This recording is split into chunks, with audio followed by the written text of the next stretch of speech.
चत्वारि शृङ्गा त्रयोस्ति पादा द्वे शीर्षे सप्तहस्तास्वस्य त्रिधा बद्धो वृषभोरुर्वीति महो देवो मैत्या आविवेश सत्तुमिव तित उना पुनन्तो यत्र धीरा मनसा वाच्यमकृत अत्रा सखायः सख्यानि जानते भद्रेशां लक्ष्मी निहिताधिवाची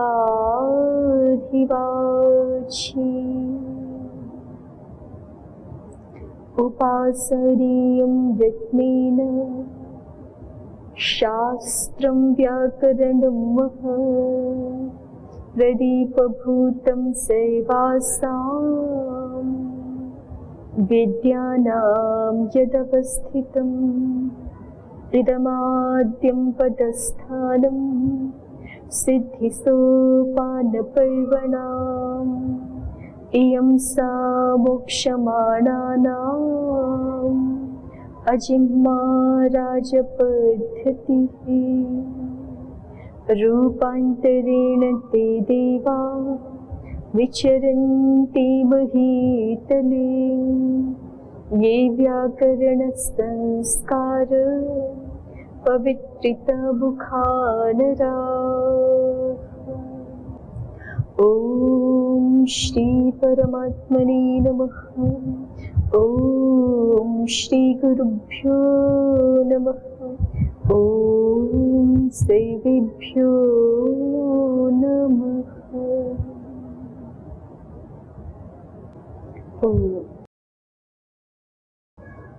सिद्धि शब्दार्थ संबंधी इस वार्तिक का अर्थ करने जब जा रहे हैं आचार्य, तो जिज्ञासु प्रश्न कर रहा है कि आचार्य तो अर्थ कर रहे हैं सिद्धि शब्दे अर्थे संबंधे च, ये किस पक्ष को लेकर के अर्थ किया है? द्रव्य पदार्थ को लेकर, द्रव्य पदार्थ पक्ष को लेकर के, या फिर आकृति पदार्थ पक्ष को लेकर के? इस बारे में चर्चा हुई है कि द्रव्य पदार्थ पक्ष लेंगे तो कैसा विग्रह रहेगा, आकृति पदार्थ पक्ष लेंगे तो कैसा विग्रह रहेगा। और अंततः आचार्य ने कहा है कि इस पर हमें विचार करने की आवश्यकता नहीं है कि क्या नित्य होता है और क्या अनित्य होता है, द्रव्य अनित्य है या आकृति नित्य है, किस प्रकार से ये सब है, इसके विचार करने की आवश्यकता नहीं है। हमें विग्रह रखना है सिद्धे शब्दे अर्थे संबंधे च। अब जो भी पदार्थ जिसको आप नित्य मानते हो उसको स्वीकार करके, उसी पक्ष को स्वीकार करके सिद्धे शब्दे अर्थे संबंधे च ऐसा हम विग्रह कर लेंगे। अब आगे बढ़ते हैं हम, इसमें कुछ पूछना है तो बताइए।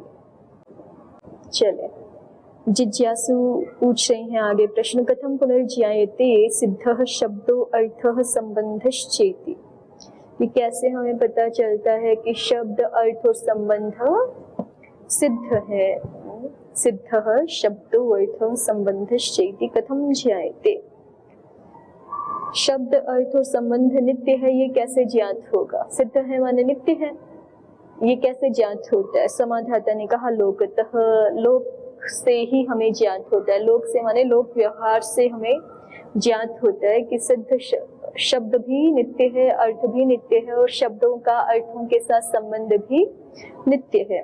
यल्लोके अर्थम अर्थम उपादाय शब्दान प्रयुञ्जते नैषां निर्वृत्तौ यत्नं कुर्वन्ति ये पुनः कार्या भावा निर्वृत्तौ तावत् तेषां यत्नः क्रियते तद्यथा घटेन कार्यं करिष्यन् कुम्भकारकुलं गत्वा आह कुरु घटं कार्यमनेन करिष्यामीति न तद्वत् शब्दान् प्रयुयुक्षमाणो वैयाकरणकुलं गत्वा कुरु शब्दान प्रयोक्ष्य इति तावत्तेव अर्थमुपादाय शब्दान प्रयुञ्जते।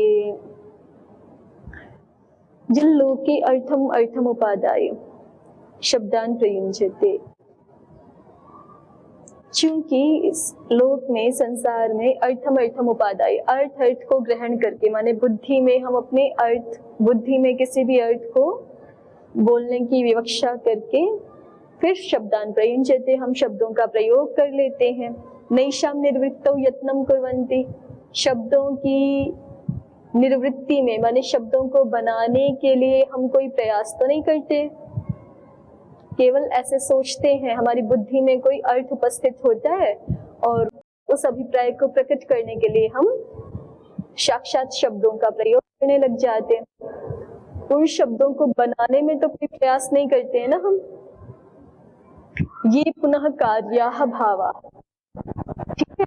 तो समाधाता कह रहे ये तभी पाता है जब ये शब्द नहीं है, तब हम ऐसा कर पाते कि हमें उनकी निर्वृत्ति में, उनको बनाने के लिए, किनको, शब्दों को बनाने के लिए कोई प्रयास नहीं करना पड़ता है, बस हम सीधे प्रयोग करने लग जाते हैं। ये पुनः कार्याः भावाः, और जो कार्य भाव होते हैं, कार्य भाव माने अनित्य पदार्थ, कार्य भाव माने अनित्य पदार्थ जो होते हैं, निर्वृत्तौ तावत् तेषां यत्नः क्रियते, उनकी तो निवृत्ति में पहले प्रयास किया जाता है, उनको पहले बनाया जाता है, निष्पादित किया जाता है, फिर उनका प्रयोग किया जाता है। जैसे तद्यथा घटेन कार्यं करिष्यन् कुंभकार कुलम गत्वा, किसी व्यक्ति को मान लीजिए घड़े से कोई काम करना है आगे, ठीक है, उसको एक घड़े की आवश्यकता है, कलश की आवश्यकता है, या उसको प्याऊ लगानी है तो उसको घड़ा चाहिए, तो घटेन कार्यं करिष्यन्,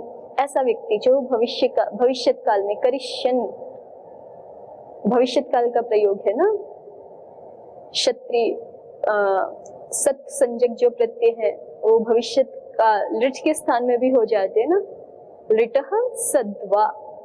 वैसे तो वर्तमान काल में लट के स्थान पे प्रयोग होते हैं। सूत्र क्या है क्षत्रिय शानच वाला?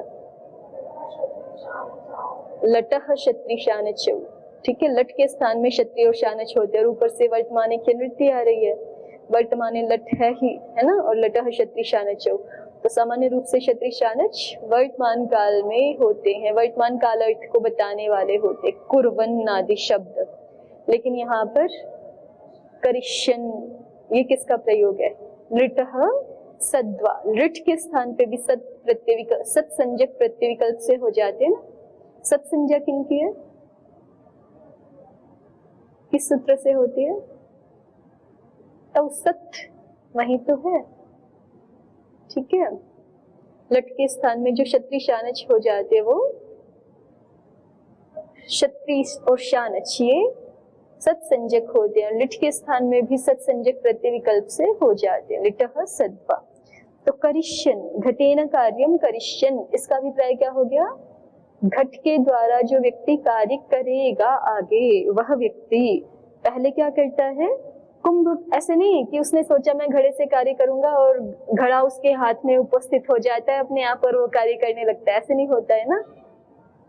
उसको क्या करना पड़ता है? कुंभकार कुलम गत्वा, वो कुंभकार के पास जाता है, ठीक है, और वहां पर जाकर के कहता है कुरु घटम कार्यमनेन करिष्यामि, कि मेरे लिए एक घड़ा बना दो, मैं इससे कुछ कार्य करूंगा, ठीक है, कार्यमनेन करिष्यामि। न तद्वत् शब्दान प्रयुयुक्ष्यमाणः, उसी तरह से शब्दों को प्रयोग करने की इच्छा वाला व्यक्ति, जिसको शब्द प्रयोग करने हो किसी अभिप्राय विशेष को प्रकट करने के लिए, वो व्यक्ति न वैयाकरण कुलम गत्वा, वो ऐसा नहीं होता कि वो वैयाकरणों के पास जाए और कहे कुरु शब्दान प्रयोक्ष्यति, कि मेरे लिए शब्द बना के दे दो, मैं प्रयोग करूंगा। ऐसा नहीं होता है ना। शब्दों को तो सीधे प्रयोग कर, घड़े को जैसे खरीदना पड़ता है, शब्दों को नहीं खरीदना पड़ता है ना, बनाना भी नहीं पड़ता है।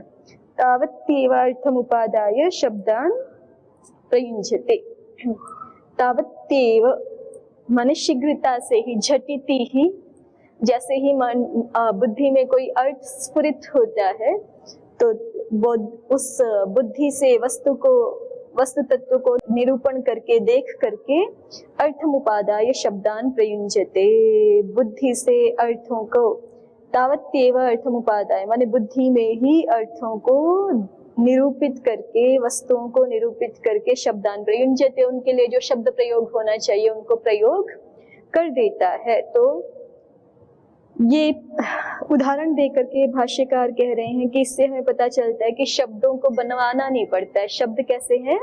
नित्य हैं, शब्दों को हमें बनवाना नहीं पड़ रहा।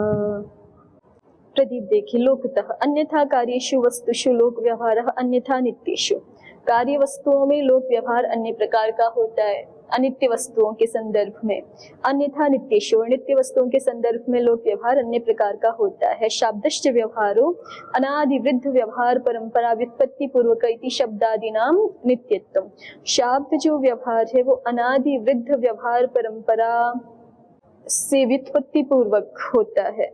शाब्दश्च व्यवहारः अनादि वृद्ध व्यवहार परंपरा व्युत्पत्ति पूर्वक इति शब्दादीनाम नित्यत्वम, शब्दादियों का नित्यत्व इसलिए है कि शब्द व्यवहार अनादि वृद्ध व्यवहार परंपरा से व्युत्पत्ति पूर्वक होता है। वृद्ध व्यवहार समझ गए ना आप लोग? हमारे पहले वाले लोग भी उन शब्दों का उन अर्थों में प्रयोग करते थे, उनसे पहले वाले लोग भी करते थे, उनसे पहले वाले लोग भी करते थे। ठीक है, तो ये अनादि वृद्ध व्यवहार परंपरा है, उससे हमें शब्द प्राप्त हो जाते हैं, इसलिए शब्दों का नित्यत्व है। घटादयस्त्वर्थ क्रियार्थीभिर अन्यत आनीयन्ते, घटादि जो पदार्थ हैं वो तो अर्थ क्रियार्थी भी, माने जिस जिस वस्तु से जिसको जैसी क्रिया करनी होती है, अर्थ क्रियार्थी भी। जैसे घड़े से जिसका प्रयोजन सिद्ध होने वाला है तो वो घट पदार्थ क्रियार्थी है।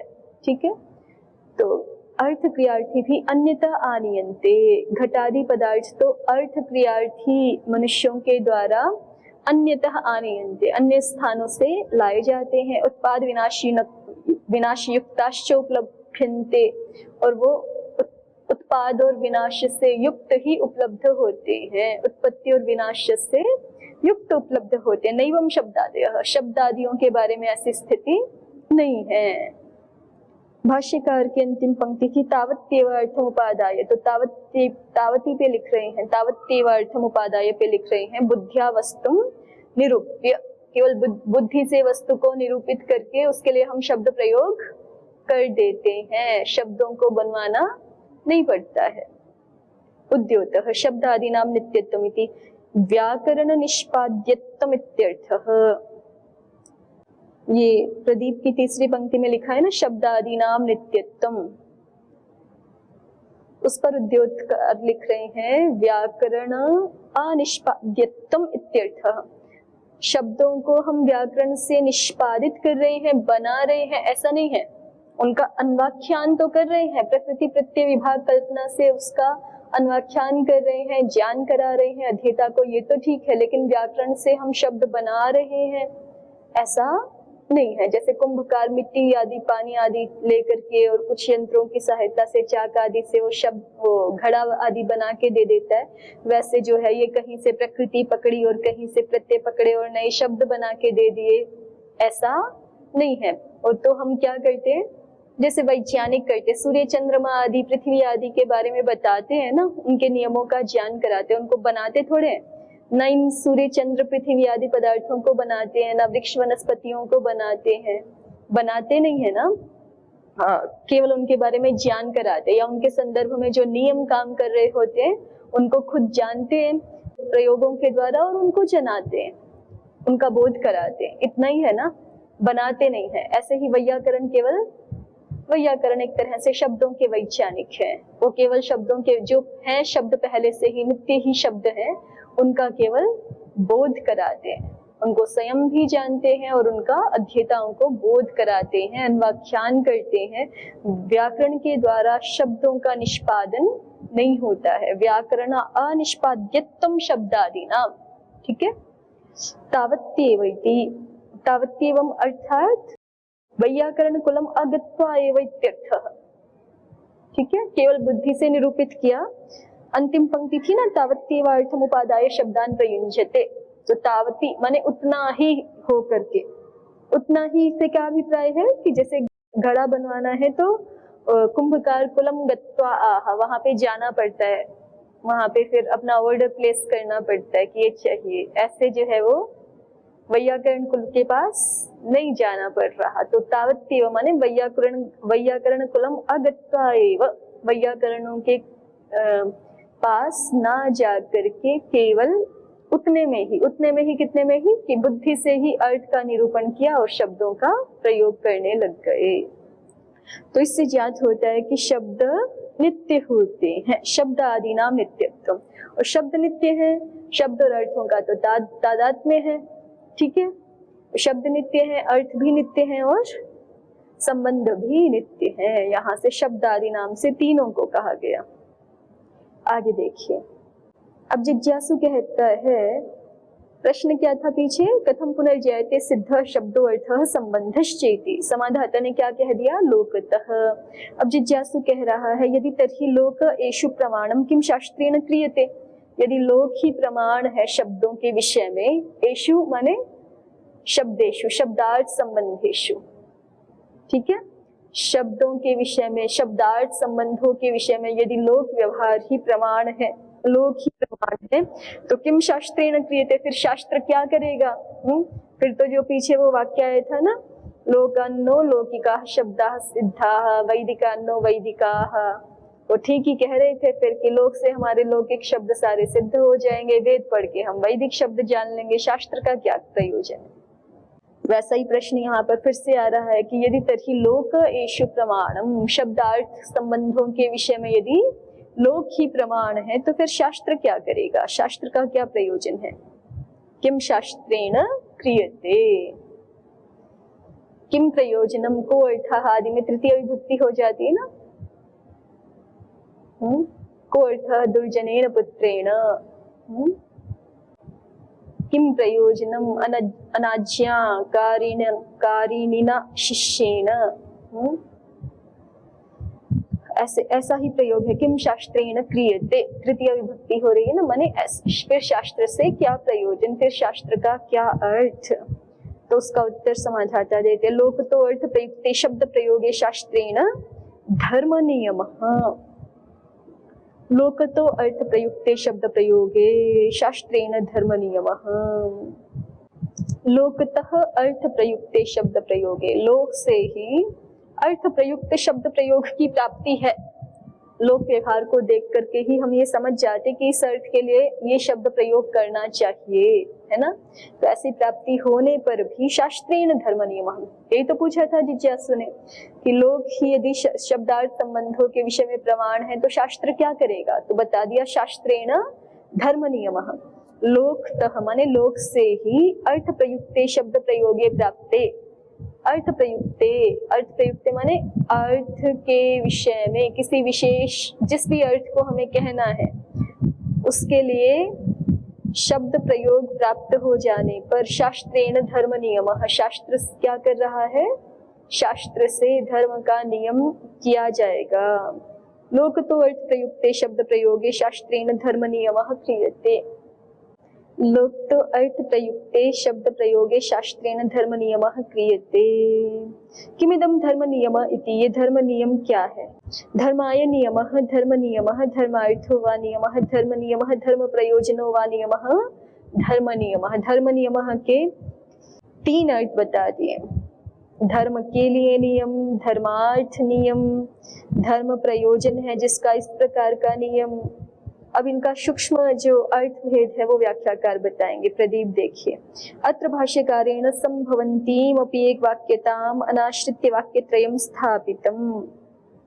यहाँ भाष्यकार ने एक वाक्यता जो कि संभावित थी, ठीक है, संभवन्तीम अपि एक वाक्यताम अनाश्रित्य, उसका आश्रय ना करके, किसका, एक वाक्यता का, एक वाक्यता जो कि संभव थी उसका आश्रय ना करके वाक्य त्रयम् स्थापितम, तीन वाक्य जो है वो अलग अलग स्थापित किए। कौन से तीन वाक्य, सिद्धे शब्दार्थ संबंधे शास्त्रम प्रवृत्तम इत्येकम वाक्यम, ये प्रथम वाक्य। इसका अर्थ क्या है? सिद्धे शब्दार्थ संबंधी शास्त्रम प्रवृत्तम, इतना अर्थ है ना, क्योंकि जिज्ञासु ने पूछा था महर्षि पाणिनि जी का ये शास्त्र कैसे प्रवृत्त हुआ है, तो उसके उत्तर में ये आया था सिद्धे शब्दार्थ संबंधे शास्त्रम प्रवृत्तम। एक प्रथम वाक्य ये है। कथम ज्ञायते इति प्रश्ने लोकत ज्ञायते इति द्वितीय। फिर दूसरा प्रश्न क्या था? कथम ज्ञायते सिद्ध शब्दो अर्थ संबंधश्चेति, शब्द अर्थ और संबंध को सिद्ध मान के ये शास्त्र प्रवृत्त हुआ है, कैसे पता चलता है? शब्द अर्थ और संबंध सिद्ध ही है, तभी तो शब्द अर्थ और संबंध को सिद्ध ही मान करके शास्त्र प्रवृत्त होगा ना। जब ये सिद्ध ही होंगे तो कैसे पता चलता है? तो उसको बताया कथम ज्ञायते इति प्रश्ने लोकतो ज्ञायते इति द्वितीयम। कथम ज्ञायते, इस प्रश्न के उत्तर में लोक से जाना जाता है, ये द्वितीय वाक्य बनाया। ठीक है। लोकत इत्यस्य आवृत्त्या लोकतो अर्थ प्रयुक्ते इत्यादि तृतीयम। और फिर जो दूसरा वाक्य है ना लोकतः, उसकी आवृत्ति करके तृतीय वाक्य में फिर से लोकतः का प्रयोग किया ना।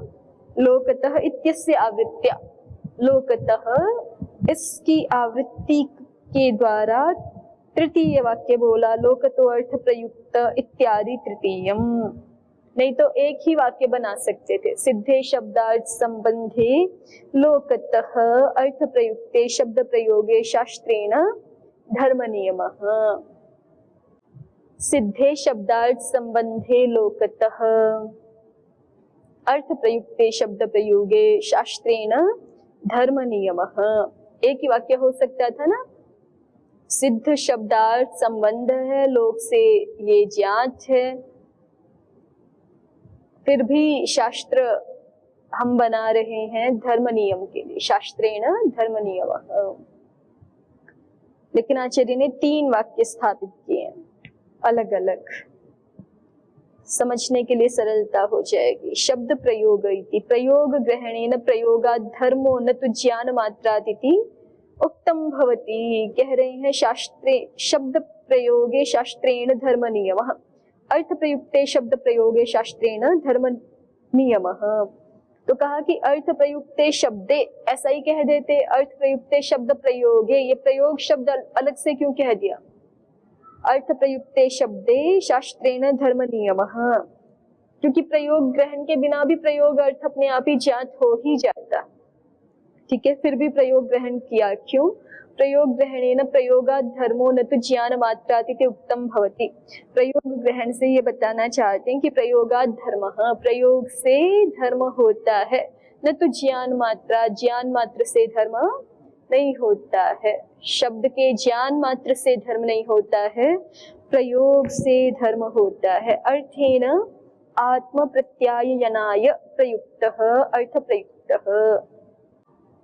अर्थ प्रयुक्त शब्द का व्याख्यान कर रहे हैं प्रदीपकार। अर्थेन आत्म प्रत्यायनाय प्रयुक्तः, अर्थ के द्वारा आत्म प्रत्यायन के लिए प्रयुक्त, अर्थ के द्वारा स्वयं को जनाने के लिए जो प्रयुक्त है वैसा शब्द प्रयोग। अर्थेन आत्म प्रत्यायनाय, अपने स्वरूप को, आत्म प्रत्यायनाय माने अपना आत्मा का एक अर्थ स्वरूप भी होता है ना। तो अर्थेन आत्म प्रत्यायनाय प्रयुक्तः अर्थ प्रयुक्तः धर्माय नियमः इति चतुर्थ्या तादर्थ्यम प्रतिपाद्यते। अब धर्म नियमः शब्द के 3 अर्थ किए, तो उनमें पहला कहा धर्माय नियमः, तो चतुर्थी जब दिखा रहे हैं, चतुर्थी के द्वारा तादर्थ्य प्रतिपादन किया जा रहा है। तादर्थ्य होता है ना, जैसे यूपाय दारु, यूप दारु, तो दारु किसके लिए है? यूप के लिए। तो यूपार्थता प्रतिपादित हो रही है चतुर्थी के द्वारा, है ना, यूपाय दारु। ऐसे ही कह रहे हैं धर्माय, ये चतुर्थी है, तो ये तादर्थ्य अर्थ में चतुर्थी है, माने धर्मार्थ नियम है। धर्माय नियम माने धर्म, हाँ, धर्म के लिए नियम। संबंध सामान्य तु षष्ठीम विधाय समासः कर्तव्यः। अगर हमें संबंध सामान्य ही बताना हो तो षष्ठी का विधान करके भी समास कर सकते हैं।